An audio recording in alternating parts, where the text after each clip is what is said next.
1,300 years ago, a guy who couldn't read or write walked into a room full of scholars and out-argued every single one of them. Not with logic, not with tricks. He said something so simple, it made the smartest monks in China look like they'd never actually thought about anything in their lives. And here's the part that should annoy you a little. What he said applies to you right now, today, not in some past life, not after 20 years of meditation, right now. And by the end of this video, you're going to see exactly why.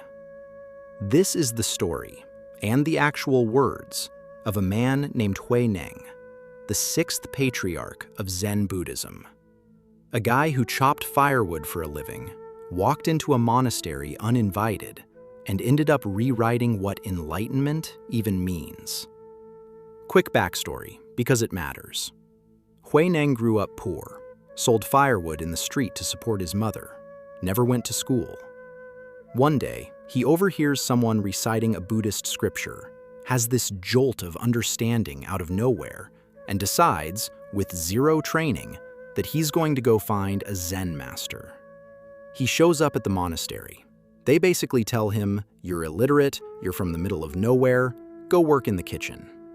So he does, for months, pounding rice in the back room, while monks who'd studied for decades competed for the master's approval up front. And then one day, the master asks everyone to write a poem, proving they understand the nature of the mind. Whoever nails it inherits the entire tradition. The kitchen guy, the one nobody's even looking at, is about to win. I'm not going to give you the whole poetry contest today. That's a video on its own. What I want to give you is what Huineng actually taught once he became the master. Because this is the part people skip, and it's the part that actually changes how you live. Here's the first thing he says to a room full of students, and I want you to really hear this one. One should not reside within or without, and one's going and coming should be autonomous. Translation: stop building a cage, even a spiritual one, and calling it home. Here's the thing almost every self-improvement video gets backwards. They tell you, you're missing something. Go get it.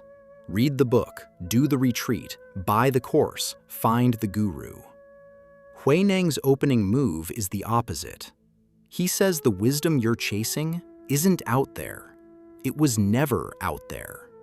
Every scripture, every sutra, every sacred text that's ever been written, he says all of it exists because of people, not the other way around. Let that sit for a second. He's telling a room of monks who've devoted their entire lives to studying sacred books that the books aren't the point. People are the point. If there were no people, he says, there would be no scriptures at all, because the scriptures only exist to point at something that was already inside the reader. So if it's true, if the thing you're looking for is already in you, that should feel like relief, right? It doesn't. Not yet. Because here's the uncomfortable follow-up question Huineng forces you to ask. If it's already here, why doesn't it feel like it? Why do you still feel lost? Still feel like something's missing? Still scroll, still compare, still wait for Monday, for the new job, for the relationship, for the version of you that finally has it figured out? Huineng has an answer, and it's blunt. He says some people are what he calls small, stuck, confused, asking questions, and some are great, clear, awake, teaching. But he's not talking about intelligence. He says the moment a confused person suddenly gets it, even once, they are, quote, no different from a wise person. Read that again. He's not saying wise people are a different category of human. He's saying confusion and clarity are the same mind, which means the wise version of you isn't someone you become. It's someone you already are. You simply don't recognize it because it's obscured by your attachments and delusions. And then he drops the line that has genuinely made grown monks put the book down and stare at a wall. If one is unenlightened, then the Buddhas are sentient beings. When one is enlightened for even a single moment, then sentient beings are Buddhas. Sit with the math on that. He's not saying enlightenment is a mountain you climb for 30 years and maybe reach at the summit. He's saying it's a light switch. One moment of clarity, and the label changes. Not eventually, immediately. Now, if you're anything like me, some part of you is resisting this. And that resistance is worth naming because it's honest. If enlightenment is that close, that available, that immediate, then why does my life still feel hard? Why did I just lose my temper this morning over something stupid? Why do I still lie awake replaying conversations from 4 years ago? Huineng would say, because you keep looking for the light switch on the wrong wall. You don't trust that your own true nature is already Buddha. The moment even small obstacles arise, an uncomfortable emotion, a sense of dissatisfaction, or a little suffering, your first instinct is to run away. You don't dare face those experiences. You don't stay with them long enough to observe their arising and passing. As a result, you never come to understand the true nature of their arising and perishing, the very nature of impermanence of all phenomena. And so, the light of wisdom never has the opportunity to reveal itself on its own. Because you don't trust yourself, you keep wandering in search of something outside yourself, searching for a teacher you hope can save you or show you what has been within you all along. Huineng then talks about needing a spiritual compatriot, basically a teacher or guide, to help you see your own nature if you can't do it alone. Sounds like he's about to tell you to go find a guru, right? Go pay for the retreat? Wait, he flips it immediately. Listen to this line. Within your own minds, there is a spiritual compatriot who will help you become enlightened by yourself. The teacher outside you is a pointer, not the source. He goes as far as saying, and this is almost radical for a religious leader to admit, that outside teachers on their own cannot save you. They can only point at the door. You still have to walk through it. So if the door's already open, what's in the way? Huineng calls it the false and deluded. Basically, the constant noise of thought, judgment, comparison, storytelling in your head. Not thoughts themselves, the attachment to them.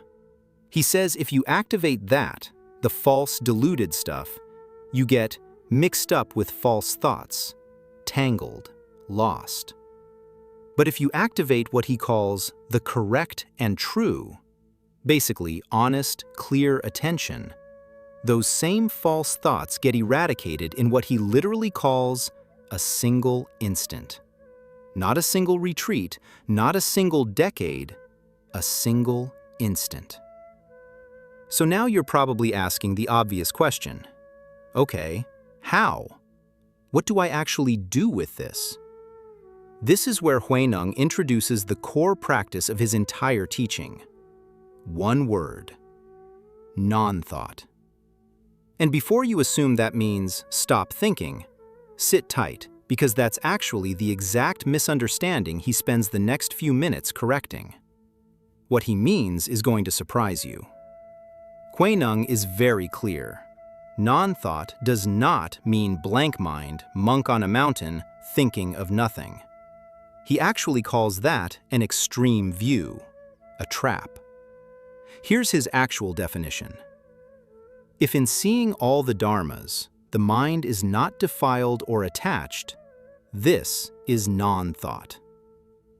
In plain English, you still see everything, you still feel everything, thoughts still come, life still happens.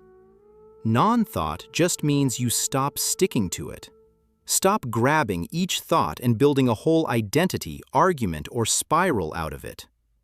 He describes it almost like a house with 6 doors: sight, sound, smell, taste, touch, thought. And he says the goal isn't to lock the doors, it's to let everything move through without residue. Nothing sticking to the walls on the way out. That's it. That's the whole practice. Not suppression, not escape, just non-stick. Right now, while you're watching this, let the thought land, let it pass. Don't build a shrine to it. That's a completely different kind of effort. Near the end of this teaching, Huineng does something monks still talk about today. He says, "Forget the theory. Let me give you this in a poem instead." He calls it the formless verse. And he says, if you only remember one part of everything I've told you today, remember this. I'm going to read you the lines that matter most. Slow down for these. Within the dark house of the afflictions, there always lives the Son of Wisdom. Not will live one day, lives there, right now, in whatever dark room you're currently in. Grief, burnout, a bad week, a bad year. He's saying the sun didn't leave. It's still up there. The room just has the curtains drawn. And then this one. If people of this world cultivate the way, they will not be hindered by anything at all. Then, almost like a warning shot at every one of us who scrolls past someone else's failures to feel better about our own. If one sees the errors of others, one's own errors will rather be augmented.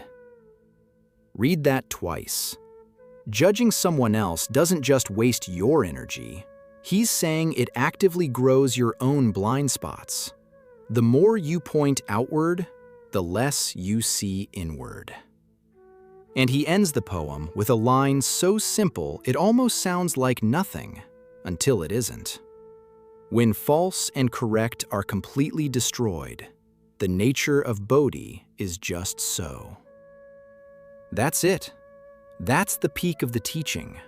Not a trophy, a put-down of the entire game. Here's how the original text describes what happened next. And I think it's honestly one of the most moving endings in religious literature. Everyone in that room, the monks, the government officials who'd come to listen, the local prefect, ordinary people, they all, quote, experienced enlightenment in that moment. They bowed, and they sighed, and they said, "How excellent! Whenever has a Buddha appeared in the world in Lingnan?" A room full of people just found out the thing they were searching their whole lives for had been sitting inside them the entire time. And their first reaction wasn't triumph. It was relief. Almost like putting down a bag they didn't realize they'd been carrying for years. So here's what I want you to actually take from this. Not as a nice idea, but as something you use today. You are not on a scavenger hunt for a better version of yourself hiding somewhere out there. In a book, a course, a guru, a future Monday. Huineng's entire teaching, boiled down to one sentence, is this: stop sticking to the noise. See it. Let it pass. What's underneath was never missing. And here's the twist worth sitting with before we close this out. The fact that you watched this whole video, thinking about your own mind, noticing your own noise, that's not preparation for enlightenment. According to this teaching, that noticing already was it. Let's bring it all the way back around. We started with a kitchen worker who out-taught the scholars. We learned that wisdom isn't something you import from a book or a teacher. It's something you already carry, and a real teacher just points at it. We learned that the wise and the confused aren't different people, just the same mind facing two different directions. And we learned the actual practice, non-thought, isn't about silencing your mind. It's about not sticking to it. And then that verse, the sun that never left the room, the judgment that grows your own blind spots. If you take nothing else from the next 20 seconds, take this. You didn't need this video to become someone new. You needed it to stop looking so hard for someone you already are. That's not a metaphor. That's literally what a room full of strangers realized 1,300 years ago, listening to a man who couldn't read. If this teaching actually landed for you, if even one line made you go quiet for a second, I've got a whole series unpacking the rest of Huineng's story. The poetry contest that started it all, the escape in the middle of the night, and the line his master whispered to him that no one else in the monastery ever heard. Hit subscribe if you want to sit with the rest of it, and drop a comment telling me which line hit you hardest today. I read every single one, and honestly, I want to know I'm not the only one who felt that.